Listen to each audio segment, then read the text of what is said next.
வெட்ட வழியாகும் ஐயா. செந்தூரில் இருக்க என்ன குறை நேரும் ஐயா. கோவில் மணி கேட்டிருந்தா வாழ்வில் இல்லை கும்பம் ஐயா.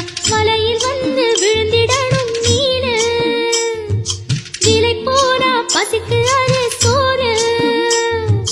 உப்பு காத்து ஊத காத்து சுத்தும் கடலை கரைய பார்த்து சத்தியமா கோயில் கொண்ட சுப்பையா. இந்த குப்பத்துக்கு குல விளக்கு நீ ஐயா.